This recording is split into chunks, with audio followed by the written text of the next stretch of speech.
know Savannah Wilson? How many of you saw her post on Facebook about going up to D.C. to get an award for Sally's Ashes? Really exciting. But she will be here next week reviewing Valley So Low, One Lawyer's Fight for Justice in the Wake of America's Great Coal Catastrophe. So that is another environmental, or the same environmental issue.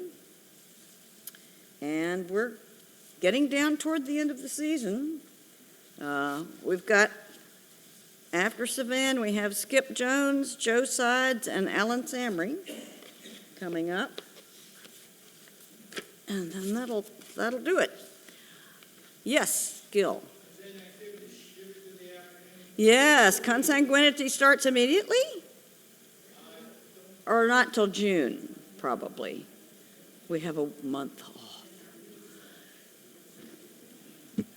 The Giddens can rest for a month, I guess. Okay. Well, today we have Rosalie Stromme, who's always such a treat. She moved here from Denver, Colorado 13 years ago, has been involved with our library the entire time, either having served on the Friends of the Fairhope Library Board, volunteered with Chocolate and Champagne, giving presentations at Tuesday Book Review Series and the summer movie program Consanguinity, as well as facilitating the monthly topic-driven discussion group called Convergence, which is in its 8th year and meets the second Wednesday of the month from 2 to 4 p.m. upstairs. April's topic is Wall Street. When Rosalie is not reading, she is generally outside, either biking, hiking, golfing, kayaking, geocaching, or playing pickleball. And today, she's going to talk to us about the duck stamp. So, please help me welcome.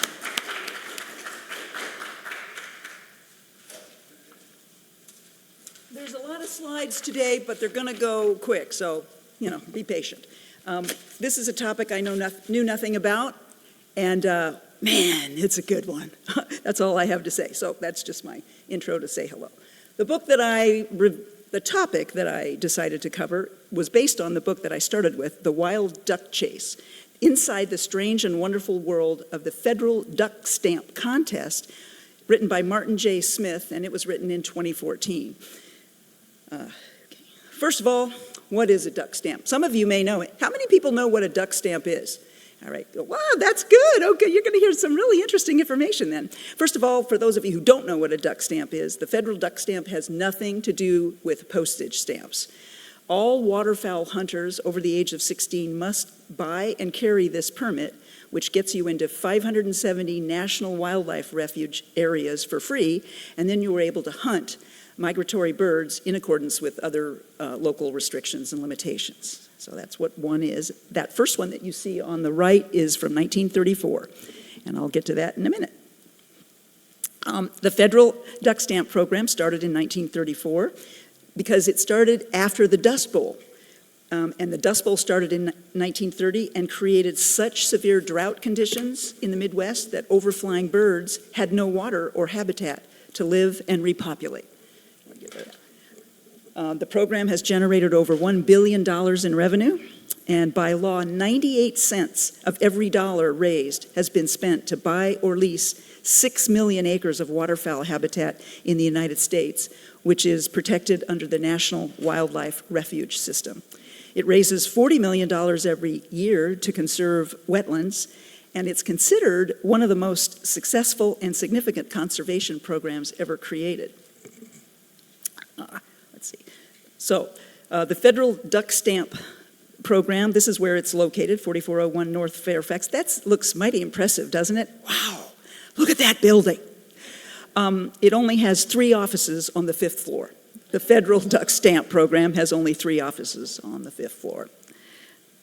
And why is that? Well, The Department of Interior has 70,000 employees. Of those, 7,000 are under the U.S. Fish and Wildlife. Of those, 30 are in the Division of Bird Habitat Conservation, and the federal duck stamp program has 3. That's why they have 3 offices, and they're all women. Anyway, so that's kind of funny. Let's see. Okay, I'm just going to super fast duck hunting.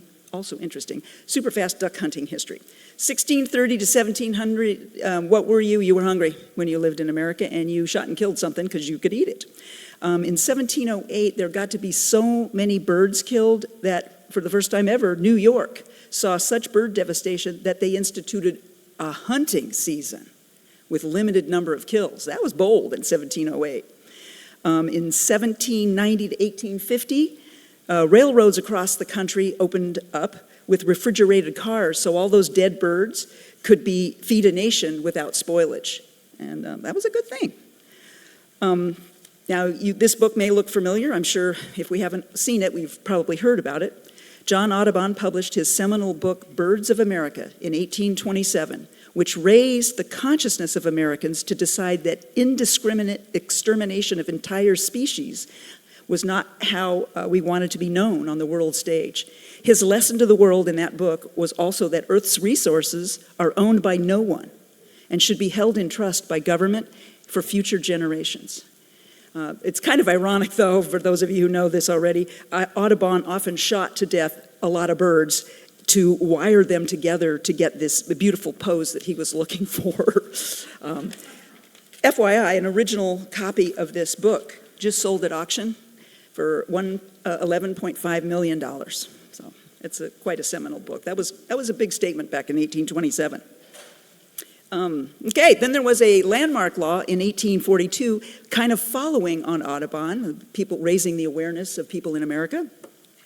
The Supreme Court set a landmark conservation law in 1842 by ruling that land underneath navigable waters, as you see with those oysters, cannot be privately owned, but has to be held in trust for the common use and common good of tidal waters. This ruling included 6 key tenets of the North American model.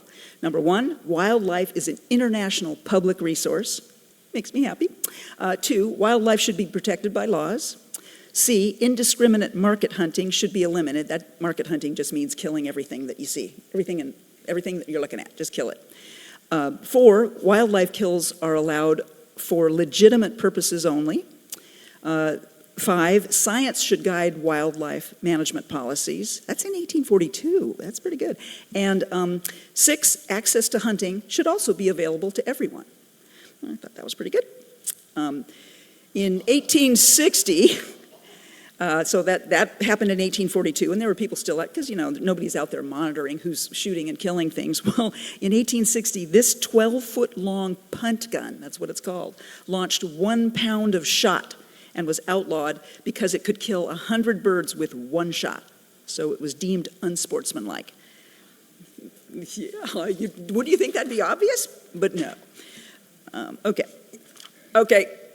One of my favorite stories ever. Maybe some of you have heard of this, but it's my favorite story about out-of-the-box thinking.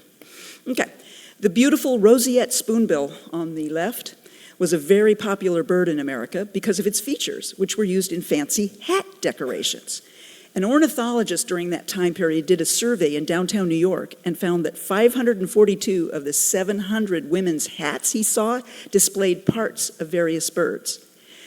The sad but ironic story about the hat fetishes of American women at the turn of the last century, I am using a story that was told by Jack Smith in his book, The Gulf, The Making of an America Sea. Anybody read that book? Yeah, it won a Pulitzer. It's a great book. This story comes from that.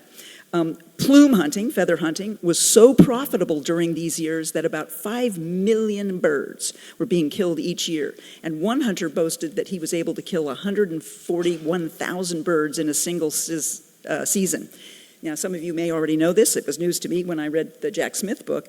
Gulf Coast hunters in Alabama and Mississippi could make lots of money with the abundant migratory birds passing overhead. There were so many flapping birds that hunters could just beat them out of the sky with a stick on Dauphin Island. because the birds were so tired after crossing the Gulf of Mexico during their commute when they hit Dolphin Island. Okay, laws were passed, marches were performed, conservation protests were held, and nothing changed. What happened? What made it change? Well, upper echelon women in Washington, New York, Philadelphia, Boston, and Chicago, those upper echelon women would wear their fancy bird hats, like you see on the right, to dances, outings, and occasions, but could not be seen wearing that same hat to a different dance or a different outing or a different occasion when the same women might see her again. So these women would offload their once worn feathered hats to thrift stores and resale places, such that the only women who ended up wearing them after a while were prostitutes who could afford the thrift store cast-offs. Hoity-toity women did not want to look like prostitutes, so the over-hatted women trend stopped right then and there, and having nothing whatsoever to do with concern for wildlife or conservation. Pure and simple vanity that stopped the merciless killing of way too many birds. Love it. So funny. So funny. Okay, moving on. What about it? Does it still exist? Oh, yes, it does. But just, it's absolutely beautiful. I'd put it on my hat in 1880. But anyway, so in 1903 to 1909, Teddy Roosevelt set aside 52-acre areas as National Wildlife Refuge sanctuaries. And as of 2025, there are 570 wildlife refuges around the United States, covering 856 million acres. Okay, now we're down to now that was the hunting thing. Short history of the federal duck stamp contest. As I told you, Dust Bowl created a need for conserving that land. So in 1934, it opened it up to preserve hopefully to preserve land for them. Invitations were only sent to established wildlife artists to participate. So it was free to enter, but you had to be invited to enter, and it was free, but you had to be an established wildlife artist. Then in 1949, the contest opened up to allow professionals and amateurs and anyone with a paintbrush to enter. Still free. In 1966, the judging process was open for public viewing too. So before it was all behind closed doors. You didn't get to see what was going on. And then in 1982, the contest received 2,100 entrants, most of them coming from school children. This resulted in an entry fee for the first time ever in 1983 of $125 per submission to weed out decidedly unqualified candidates that had crayons that overwhelmed the judges' time and patience. Funny. That's that. Funding for the federal duck stamp program, number one, comes from the sale of federal duck stamps to hunters, stamp collectors, and conservation supporters. Two, there's some small amount of money comes from the import duties on arms and ammunitions, and there's also wildlife refuge entrance fees that help fund the program. And I remember 98 cents of every dollar they make goes back to buying and conserving land, so it's a pretty good program. Okay. Sometimes, people, as you know, I go down a rabbit hole. And this is it. This is one of the slides where I went down a rabbit hole. The prairie pothole region is a vital ecosystem in North America. This area, primarily located in the northern Great Plains, consists of numerous shallow wetlands formed by glacial activity. It serves as a crucial habitat for millions of migratory waterfowl, fowl, and wildlife, supporting rich biodiversity. The prairie pothole region is so important in terms of wetland conservation that it's known in wildlife management circles as the duck factory of North America. Now, this has nothing to do with the book, but this is just super interesting side story. You may be asking yourself, how did Canada get involved? How did Canada get involved? Well, in 1919, the Missouri Attorney General at the time invited a bunch of his cronies and his friends to come out to Missouri for a large duck hunt. That was in 1919. The state of Missouri did not have any laws restricting the number of ducks that could be shot at any time. So massive duck killing ensued. And the federal game warden of the United States had heard rumors about this duck hunt in advance and went out to the duck party and said that by federal law, a hunter is not allowed to shoot unlimited number of ducks because they fly overhead. And those ducks do not belong to the state of Missouri. They belong to America. Well, thus began another battle of states' rights versus federal rights. You might remember one we had back in like 1860, right in there. Anyway, Oliver Wendell Holmes in the Supreme Court at that time pointed out that there's a specific clause in our Constitution that determines that international treaties are in fact the supreme law of the land, and they take precedence over individual state rights. I did not know that. So, conservation advocates passed a treaty with Canada regarding wildlife's right to life, and therefore this international treaty protects this pothole region, limiting Missouri's and other duck hunting surrounding states to a reasonable daily bag haul. I mean, they can only shoot 2 of these type of bird and 1 of that type of bird. So they limited the shooting, and that's thanks to that treaty. Otherwise, who knows? I just thought that was interesting. Okay, and I'm going to quote from the book. In duck food terms, potholes are most productive after they've been dry for a year or 2.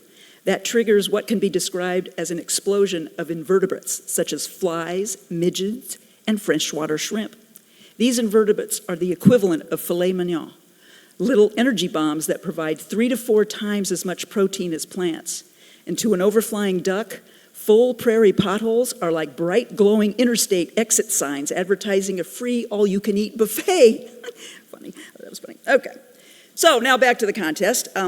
Essential rules for entry, if you want to enter. If you win 1 year, you must wait another 3 years before re-entering a submission. Number 2, the artists' names are anonymous to judges until the winner is selected. 3, only 5 species each year are allowed to be features, and these 5 species change from year to year. 4, the specified species need to be the center of the painting, not an afterthought in the corner. The paintings must only be 7 inches by 10 inches. That's the limitation. And judges prefer the birds to look like they are alive. Is that funny? Okay. Let's see. In 1959, King Buck was the unusual winner because its focus is on the limp, dead duck. And that was the only time that ever happened in its early stages. Okay. Anybody recognize either one of these people? One of them was on MASH, Radar. And what about the other one? Football? Any football fans in here? Gary Bergdorf was on the left, and Dave Butts of the Washington professional football team, which has changed its name so many times I decided not to call it anything, had been chosen at one point to be on the judging panels. But to quote the book, celebrities don't do the program any good because the judges are selected anonymously, so we can't use their names to generate publicity in advance of the contest, end quote. So they stopped using them to promote interest in the program because it didn't matter because you can't see them and you don't know what they're doing. Okay. The annual contest day even has a theme music, Disco Duck, which I'm not going to play. I spare you. And then Puddles the Duck mascot makes an appearance. So it's a big party. The prize winners. There is no cash prize or direct income to the artist for winning the federal duck stamp in any given year. But the artist retains all rights to the winning piece such that income can be derived by selling limited edition prints of the winning painting or other merchandise, calendars, Christmas ornaments, clocks, hats, t-shirts, shower curtains, etc. The international prestige recognition, though, is what they're really going for, as the preeminent wildlife artist. Becomes very lucrative. Okay, there's a ways to game the system. If judging is so it's the judging happens in different parts of America depending on the birds that they pick. So if judging will be held in a specific section of the country, use as the background scene plants and weather that would be seen in that part of the country where the judges live. And then 2, some bird species bond for life. So painting one of these species, including a male and a female, may conjure up suggestive messages of fidelity and family in the judges' minds. Okay, so like that.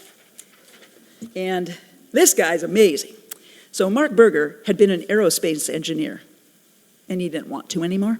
He wanted to pursue winning the federal duck stamp contest. Because of his aerospace background, Mark was used to amassing lots of data to form conclusions in his technical work. So when he decided that he was going to win the federal duck stamp contest, he applied those same analytics, figuring out how to crack the code on how to win. So he figured out that early mail-in submissions tended to make it to final rounds because judges get tired after looking at so many paintings. 2, background horizon needs to be 1/6 of the way up on the painting. C, birds in flight win more often than birds on the ground. 4, 2 birds in a painting win more often than 1 bird. 5, take the best of a bird from various media, like maybe a photo here, a wing from there, a beak from over here, and mash it all together to make a quintessential bird.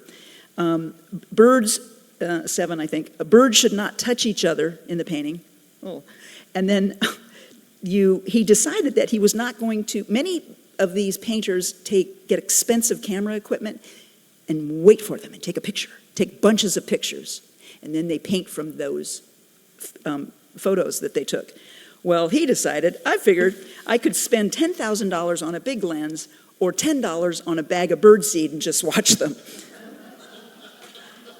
After all this analysis, Mark Berger spent 120 hours painting a widgeon, which is a bird, which is a duck, which made it to round 3 of the fish. But the fish and wildlife biologist, which is on staff to make sure that that is what that bird really looks like, noted that he missed in his painting 1 primary flight feather on one of his birds. So Mark Berger has never won, but he had that one painting of that widgeon, which made it to round 3. So he calls that a win. That's a lot of analysis. Anyway, to quote the book, painting a duck with spring plumage against a background showing fall foliage would be inconsistent and therefore problematic, the equivalent of painting Mona Lisa with a full beard. That was funny. Maybe she looks better, I don't know. Okay, the case in point. Ever since there was a fiasco in 1984, it was a fiasco in the federal duck stamp contest, the judges infamously chose a red-eyed widgeon, right there, that's a widgeon, with no primary flight feathers as the winner. The duck stamp, since then, the duck stamp has been laser focused on anatomical accuracy. Look at this painting. It's blasphemy, I tell you. Everyone can obviously see that the primary flight feather on the right wing of the goose in the front is missing. Everyone can see that. It is, yes, it's one. I could point to it if I had a, but yes, it's. I don't, do you? Why is it called primary? Because that's what it uses to lift. That's how he gets in the air. It's the one at the very tip of the wing? Yeah, I think it's the bigger one. Well, there's the bigger one. That's my point is, who knows what a primary flight feather is? The biologist did, I don't. We would see, if I had a laser, you see the one that's in the back? There's that big primary feather that's on, right above the green part? He's missing it, yeah, missing it over there. Gotcha. Okay. So, okay, I diverge, but it's in the book. Every year, the duck stamp program only selects 5 species of ducks or geese that may be submitted, and it varies from year to year, which you already know. Here, I'm going to show you the 5 species chosen for the 2010 contest. I'm going to go update this as we go further, but the book was about the 2010 contest with author comments. The Brant goose, on the left, is likened to Martha Stewart in that this bird builds beautiful nests with more down and insulation than any other waterfowl. And it said the author reminds him of Martha Stewart and her, Martha Stewart and her way too many pillow trends. That was funny. Now we have the northern shoveler is compared by birders to Lady Gaga because of its iridescent green head and neck and extremely showy plumage. I see the connection, I do. Let's see. And then there's the ruddy duck, which, the ruddy is from the feathers, but he has a bright blue bill, and he likens it to a total hipster with blue hair. And the Canadian duck, geese, is compared to Fran Drescher, only because of its very nasal honk that this sitcom man, honk, honk, honk, honk. Anyway, that's my Fran Drescher. My Fran. Thank you. I actually watched it a couple of times to make sure I got it right. Okay. And the speckleberry has a high-pitched which sounds exactly like Air Jordan squeaking on a wooden court during a pickup basketball game. Anyway, those were the 5 species. Round 1. Okay, now I've entertained some of you. Okay, the book covers the 2010 Federal Duck Stamp Contest. So in round 1, and this is just for this year, for 2010, there were 235 painting submissions with 5 judges. In round 1, paintings are judged in the exact order they were received in the mail, with no artist's name, and judges have 10 seconds to vote a painting in or out. If 3 judges vote in, that painting moves on to round 2. There are 5 judges who are not known or announced beforehand. That's why we couldn't do the celebrities anymore. So artists do not know who will be judging on any given year. In addition, the judges are separated by black panels so they cannot see how the other judges are voting. They can't tell if the other judges are voting in or out. There is also a fish and wildlife biologist who does not vote, but does provide technical consultations and expert observations during judging. Each judge station has a gooseneck lamp, which you can see in the slide, to light up the original paintings, because they've got, each one of them have the painting in front of them, and they pass it down. And there's a reducing glass to take the 7-inch by 10-inch painting and reduce it down to what it would look like on a stamp. And then they also have a small video monitor with all of the entries displayed at once for comparison to see if this one is an in or an innie or an outie. Okay, I just made that up. Okay, anyway. Okay, so here's some judicial rejection criteria on round 1. If you can't discern what the background is, no, that's not going to go forward. Risk takers with an unusual background don't go forward either. There was one painting that was submitted with the duck flying in front of the space shuttle taking off. They went, no, that's not duck's milieu. No, we're not doing that. 3, it must be as beautiful when it's shrunk to stamp size as it was in the full size. Too many birds in a painting? That's too many birds. Copying a winning design from prior years, that's also a rejection, and I'll show that to you in a minute. And this is peculiar to me. So they pick 5 species, and only those 5 species are what you can paint. You can't just decide to paint whatever you feel like painting. So when there's too many entries in a given year of the same bird, they don't pass those through. So, and usually the artists do talk to each other. Are you doing a speckled eider, or are you going to do the speckleberry? Which one are you doing? So they kind of talk to each other to make sure that there aren't, 234 speckleberries and 1 speckled eider. And then the number 1 rejection is absolutely terrible. Duck feet. They do not like duck feet in duck paintings. No duck feet. No. They don't win. I guess because they're ugly. I don't know. To me, it's funny. Okay. So here, I was told you about an interesting pose. This is the duck stamp winner from 2001. An unusual and interesting pose never tried before was seen in Adam Grimm's painting of a mottled duck rising up out of the water, and was so unforgettable and gorgeous that judges said that this position and composition could not be submitted again in any future competitions because it's so beautiful. I thought that was interesting. Okay, Duck Dynasty, you've heard of it. Here's our Duck Dynasty. It's the Houtman brothers who live up in Minnesota. Joe, Jim, and Bob. These 3 brothers have won the Federal Duck Stamp Contest a total of 15 times, which could possibly be more if they didn't have to wait 3 years to submit their next painting. In 2015, these 3 brothers took 1st, 2nd, and 3rd. So it really is. They're really amazing. Even if an artist does not win in a particular year, but they have won in the past, it is still worth bartering paintings as an even exchange. In this case, one of the Houtman brothers exchanged 2 of their paintings that wasn't a winner, but they exchanged it for this Infiniti Q45 car. So there is some, it can be lucrative. Okay, round 2. Happy people again. Okay, in the 2010 contest, we had 235 original paintings submitted. Only 28 made it to round 2. And this is a quote from the book, which is a good one as it relates to this slide. If the start of round 1 was all about the American dream, about the delectable idea that anybody can win an art contest in which the art is judged strictly on its merits, regardless of the artist's name or reputation, then the start of round 2 is all about facing the cold, hard reality that some artists are simply more skilled than others. Round 1 is a champagne toast to giddy hope and boundless possibilities. Round 2 is a bracing shot of whiskey before your Civil War surgeon gets to work on you with his saw. Funny. Okay, round 2 scoring. Here's round 2 scoring. So we only had, what did we have, 28 that made it through? Lowest score is 5 in round 2. You've got 5 judges, and the lowest a painting can make is 1 point per judge. So the lowest round possible, it gets 5 points in round 2. And the highest score with 5 judges, 5 points, is 25. Where, let's see, a minimum score, though, to get to round 3 is 16. So, okay, I give everybody a break. You had your fun.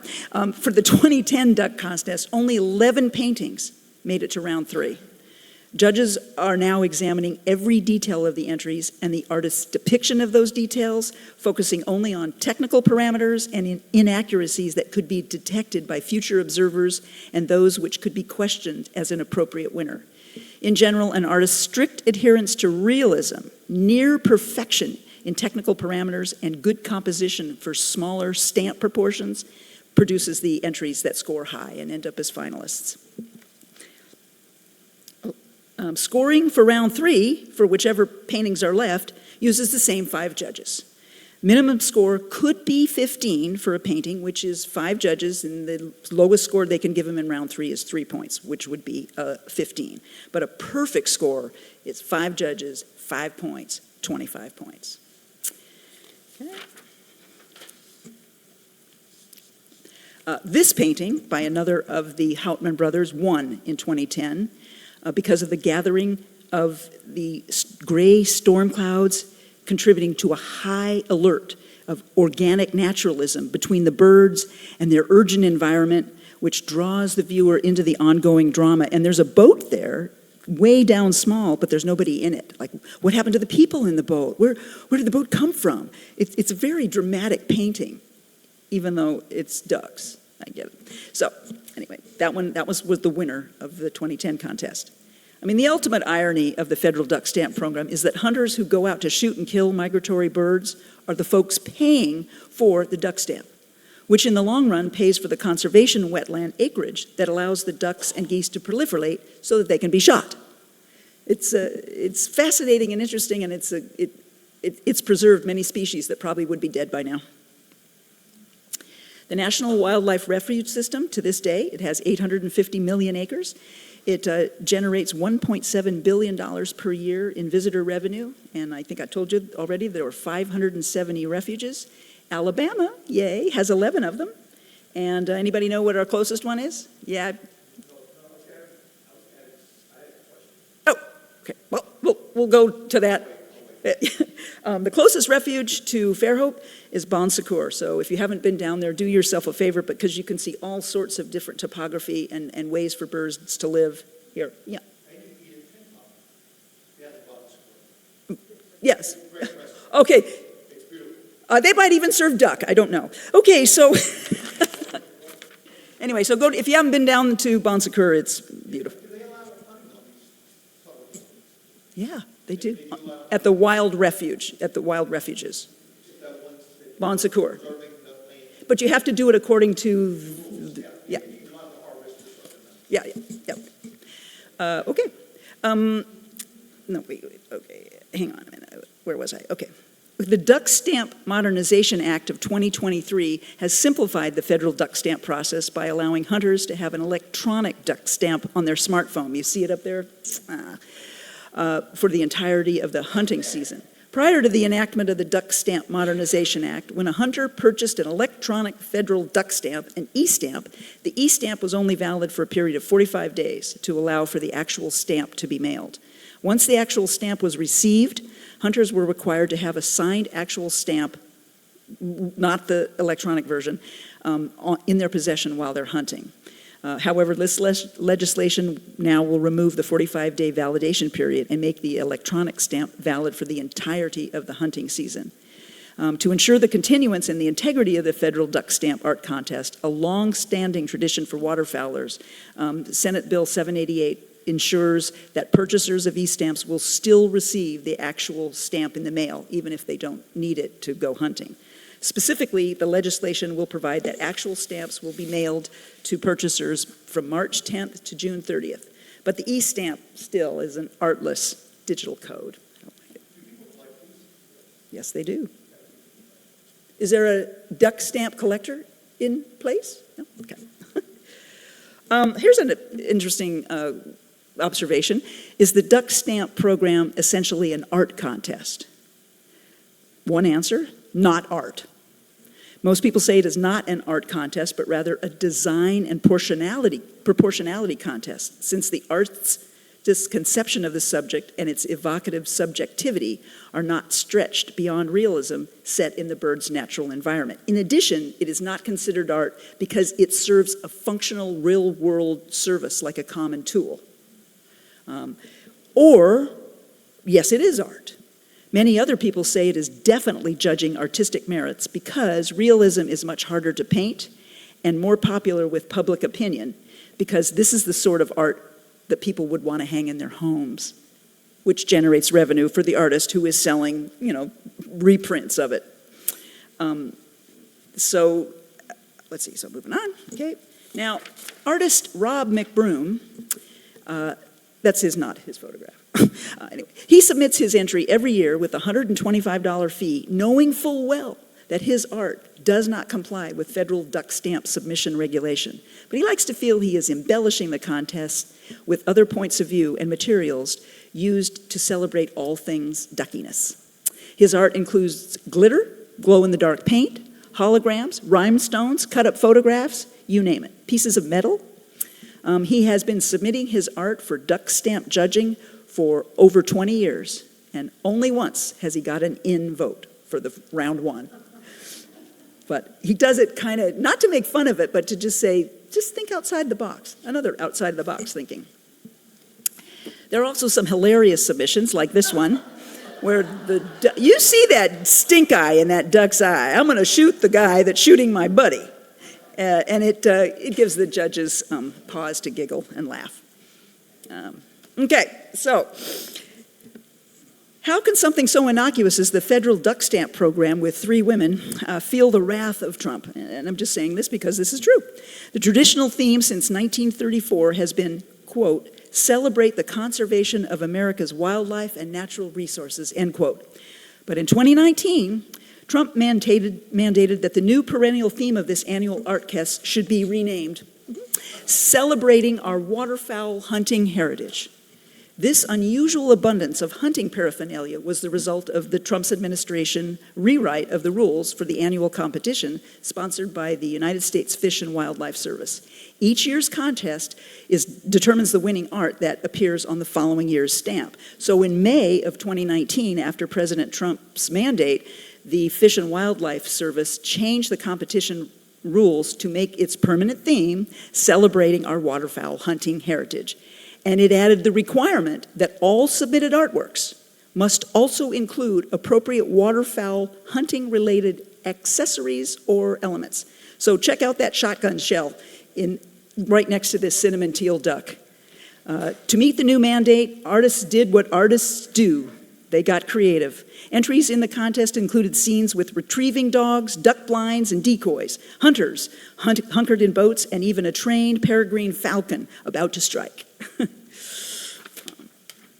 Okay. But winners want to win, don't you know?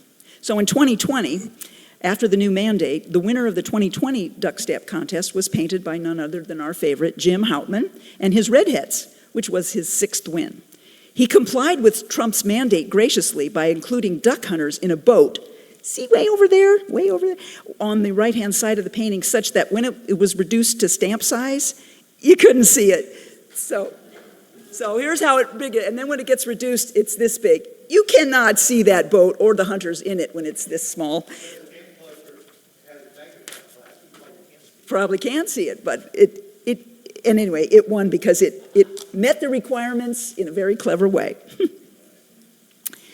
Policy reversal in 2021, Biden reversed Trump's mandate for duck stamp painting, stating that to include hunting paraphernalia in all the bird painting submissions undermines their conservation message about wetland ecosystem. That same cinnamon teal duck, now without the harbinger of death and doom next to it.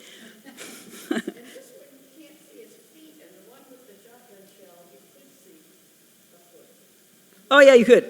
Yeah. Well, I don't think, that's not a winner, by the way. I just picked it because that was one of the submissions that had a really obvious shotgun shell. Yes, and you're right. You'll notice you won't see many feet. You will not. The winning entry in 2008, it's a self-adhesive duck stamp, was made from another one of Joe Houtman's Northern Pintails, which had an incorrect phone number printed on it so that you could order more stamps. But instead of connecting callers to 1-800-STAMPS-24, the printed material mangled some of the letters, which then connected callers to 1-800-TRAMP-24, where a breathy woman promised callers that they could talk to girls who turned them on for $1.99 a minute. Bring, bring! I just can hear it now. Hi, my name's Candy. What can I do for you tonight? I'd like to buy some duck stamps, please. It just cracks me up. Anyway, funny. Now that just came out of my head. I'm just saying. The mistake was true, but anyway, reprinting the cards would have cost the ad agency $300,000.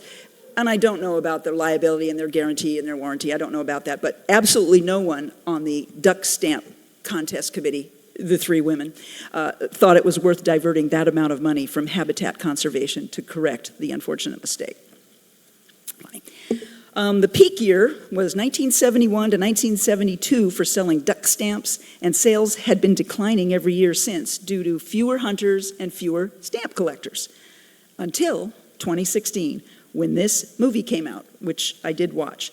This documentary came out in 2016, and it reinvigorated interest in the importance of conservation through duck stamps. I watched this documentary, and it is definitely a lighthearted look at this unusual contest. It's entertaining and worth a watch if you have the slightest bit of interest in this topic. It's streaming on something. Anyway, okay. I'm just going to go through these really quickly because it's kind of interesting. Here is the anatomy of a duck stamp submission. First, the artist has to pick the species they're going to draw and sort of figure out how they're going to do it.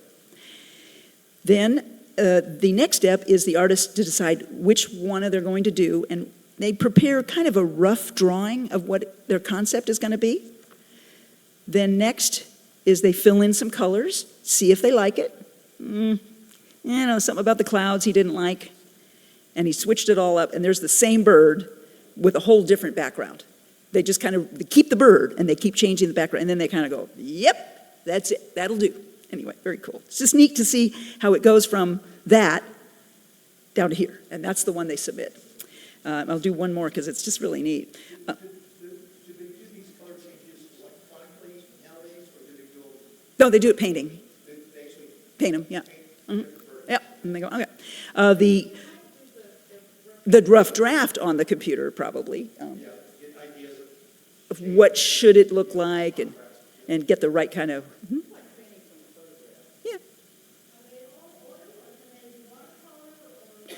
They're all oil. They're all oil. In case you're planning to enter.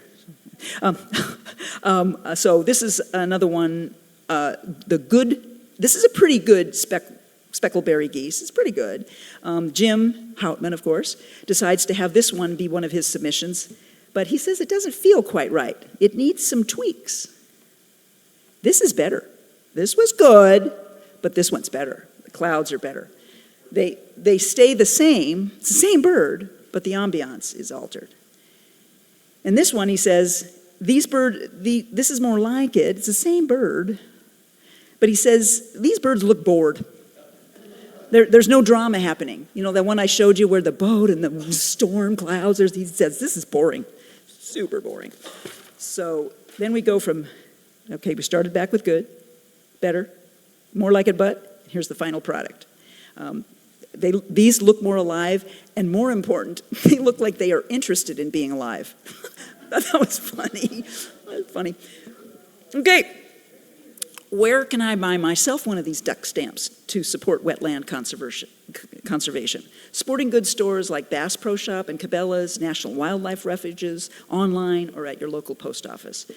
Throughout the year, there is a traveling duck stamp art exhibit that makes its way around the United States. Unfortunately, the only three, I wanted to go, but the only three locations this year are in New York, Illinois, and Maryland. But I did call the History Museum of Mobile. I don't know if any of you were members over there, but I've been a member for a long time. I called them up and I talked to the director and I said, maybe you put in for 2027, because that would be the perfect space, because it's small, the paintings are small. Anyway, keeping my fingers crossed that it shows up in 2027. And maybe if they get this YouTube, they'll feel the pressure. Okay, so here's the winner of the 2025 Federal Duck Stamp Contest. It's another Jim Houtman. It's a painting of buffleheads. The spokesperson for the contest says this: hunters, so this is kind of the theme of the book, hunters are not the only duck and geese consumers. We are all consumers, getting people to realize that everything we do every day consumes wildlife. We know now with climate change, when we adjust the thermostat on our air conditioner or heater, we're consuming habitat for the polar bear. And when we drive a vehicle, when we fly an airplane, we're colliding with birds and other wildlife. We consume wildlife in our day-to-day activities. It's nice. And that's kind of the end of the book, and then I'm going to diverge. But what about rubber ducks? What about them? You've seen them. Maybe some of you know the story behind them, but you're going to find out now. You've seen them on windshields. I have a ton of them. Duck, Duck, Jeep. It's called Duck, Duck, Jeep. Why, yes, that is King Elvis, right next to the Queen Elizabeth. And here's the backstory so that you can know about all things. It all started in a small town gas station in Ontario in 2020 during the pandemic, when nerves were frayed. A woman named Alison Parliament placed a rubber duck on a fellow Jeep with words that say, "Have a great day," on the bottom as a random act of kindness. This small act has spread via Instagram around many countries of the world, emphasizing kindnesses over differences, and that's a beautiful concept. Okay. You see this guy up here. Okay, let's see what this is. Boop, he turns on. Boop. Okay. From an article this month in the New York Times, thanks to my friend Linda back there, this exceptionally lazy duck, it's a duck, it's got duck feet, was named the best new pick for exceptional gifts and is one of the company's Wirecutter's most popular gifts ever. He has an adorable haircut, I don't know if you can see it, and is soft and powdery and fun to boop. But to be very clear, he is not a lazy duck. He is lazing around, sharing his warm ambient light, reminding you not to stress out on a day in which you have just about had enough, and it's time to rest. New York Times writer Ben Fruman writes that duck is, I got to take a deep breath for this quote, a tribute to the unfathomable weight that bears down upon each of us as we grapple with the unknowable underpinnings of our existence. And yet, it's an amusing reminder that when we stare into the hideously frightening maw of meaninglessness at the hearts of so much of modern life, the sanest and healthiest response is a good-natured chuckle. So, one more slide, you're going to make it. Pop quiz. Anybody want to take a guess where this sign is located in our area? The Grand Hotel, that's correct. I encourage each of you to, that's correct, and it's just funny. I bought a duck stamp. The stamp is this part, not all of this. This is just how you get it. And I encourage every one of you to come up and examine my 2026 duck stamp, because not only is it beautiful at that size, but it's printed in such a way that the background of it is just ink, but the ducks, when you get the right light, they sparkle. And they kind of move, and it's really quite beautiful. Anyway, thank you so much for coming and your patience. Any other questions? Come up and take a look at it.